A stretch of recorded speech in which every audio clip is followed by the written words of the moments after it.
Olá pessoal, tudo bem? Voltei aqui hoje para falar com vocês um pouquinho sobre o imposto de renda, né? Declaração do imposto de renda pessoa física. Então, nós estamos aí já com prazo já para finalizar, né?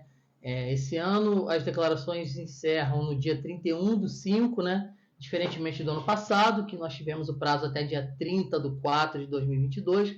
Esse ano, o exercício 2022, ano calendário 2023, se encerra no dia 31/5. E muito me espanta agora, né, muitas pessoas ainda nessa reta final, com muitas dúvidas em relação às entregas do imposto de renda, né, o que fazer, como declarar, qual campo eu devo preencher, se é que eu devo preencher, né.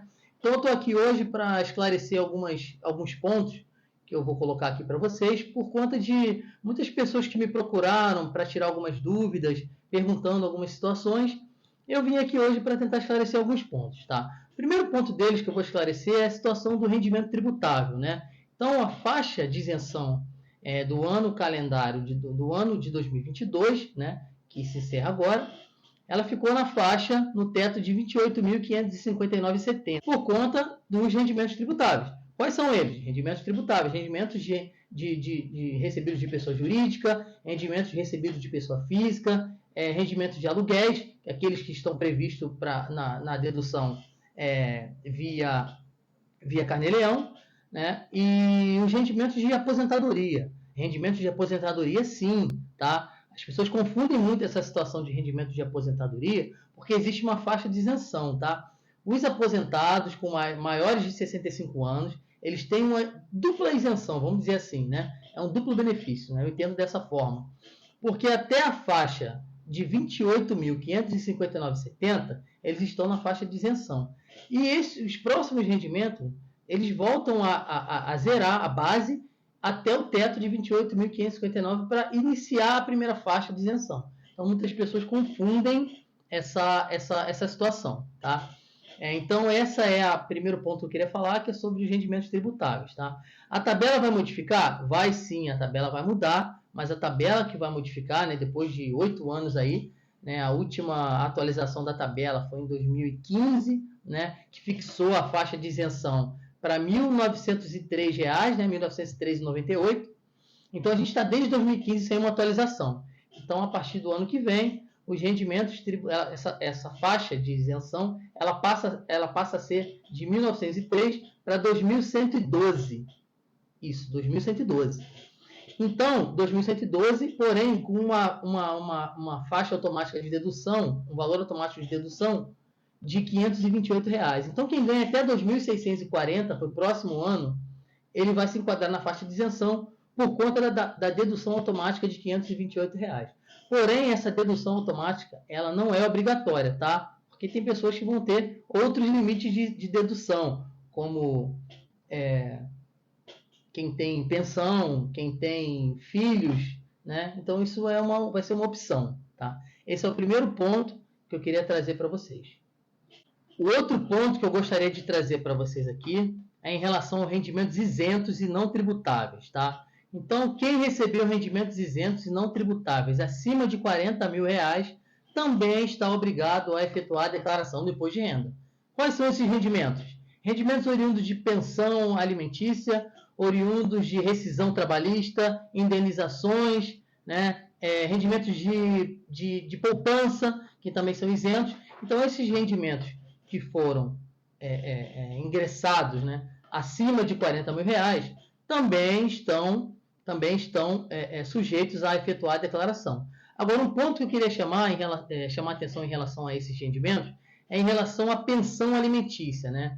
Em 2022, o STF declarou que os rendimentos de pensão alimentícia eles são isentos, né?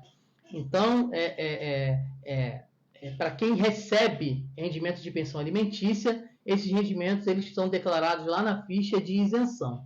Porém, quem efetua o pagamento, né, o alimentante, ele continua podendo efetuar essa dedução, tá? Desde lá da Lei 9.250 de 95, que isso é passível de dedução, tá? Então, quem paga a pensão, né, o alimentante, ele tem direito a deduzir a integralidade desse valor lá na sua declaração do imposto de renda. Para mim, muito justo esse ajuste, né? Até por conta, se você parar para pensar na análise, né? Esse rendimento ele já foi tributado, né? Então, quando o alimentante ele recebe esse valor já vem somado às suas receitas totais e efetualmente integra a base de rendimentos tributáveis. Então, para quem é o alimentado, a declaração do alimentado, ela tá isenta de efetuar de contribuição do imposto de renda. Ainda sobre a pensão alimentícia, eu não podia deixar de salientar aqui que o STJ negou o pedido da União em relação aos efeitos retroativos, né? Então, quem pagou pensão alimentícia, né, quem recebe rendimentos de pensão alimentícia e foi tributado no período de 5 anos, tem o direito a efetuar esses ajustes. Então, quem tem se encontra nessa condição, pode efetuar as retificações das declarações. Então, como fica na prática, como vai acontecer isso? Quem tem valor a restituir, esse valor a restituir, ele for maior, ele aumentar o valor de restituição, esses valores vão ser restituídos automaticamente e você vai receber nos lotes de ajuste, né? E se você teve um imposto a pagar menor, aí sim vai ter que ser feito um pedido de uma declaração, né? Vai ter que ser efetuada uma decomp, né? Com uma compensação ou pedido de restituição desse valor. Outro ponto importante que a gente não pode deixar de falar é em relação às criptomoedas, né? As operações de bolsa de valores e criptoativos, né? Então, a partir desse ano, a obrigação de declaração são para os valores de venda cuja soma são superiores a 40 mil reais, né? Então, os valores abaixo de 40 mil reais, eles não são obrigados a serem declarados. Porém, as criptomoedas, elas não são consideradas moedas, elas são consideradas ativos. Por isso, o local de declaração delas são lá na ficha de bens e direitos. Então, se a pessoa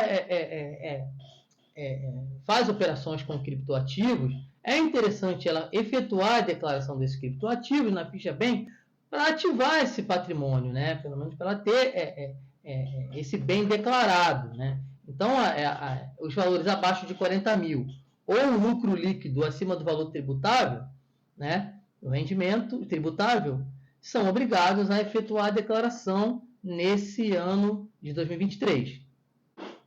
Mais um ponto importante, quem tem propriedades com valor acima de 300 mil reais, é obrigado a declarar? Sim, é obrigado a declarar. Então, é o seguinte, quem não está enquadrado em nenhuma das condições anteriores e tiver um bem acima de 300 mil reais, ele é obrigado a efetuar a declaração. Sabe, se eu tiver obrigado por rendimentos tributáveis, porém eu tenho um imóvel com valor menor do que 300 mil reais, eu sou obrigado a efetuar a declaração? Sim, pelos dois motivos. Primeiro, porque eu tenho rendimentos tributáveis, porém, se eu tenho rendimentos tributáveis, eu tenho que informar o bem de qualquer valor, mesmo que esse valor seja abaixo dos 300 mil reais. Ok? Então, pessoal, hoje eu deixo essas dicas aí. Estamos em reta final. Por favor, não percam os prazos, tá? Vou deixar o link aqui embaixo. Lembrando, esqueci de um detalhe. Esse ano, mesmo com a prorrogação da entrega, os pagamentos, a tabela de pagamento das restituições, elas não foram alteradas. Ela não foi alterada. Então, no dia 31/5, né, já vai sair o primeiro lote para quem está enquadrado naquelas condições especiais lá, né, que esse ano tiveram algumas condições que enquadraram as pessoas nessa faixa para poder antecipar o valor da restituição. Então, se você está enquadrado aí, você acompanha o lote. Eu vou deixar aqui embaixo, né, vou deixar na bio o link para consulta e restituição, que foi liberado pela Receita Consulta ao primeiro lote agora no dia 24, né, dia 24/5, foi liberada a consulta para o primeiro lote de restituição. Tá? Eu vou deixar o link aqui para se você quiser consultar e qualquer outras dicas que vocês precisarem, quiser conversar, interage aí para a gente trocar. Espero ter ajudado, tá? E a gente está aqui, então, até um próximo encontro, gente, até mais. Muito obrigado.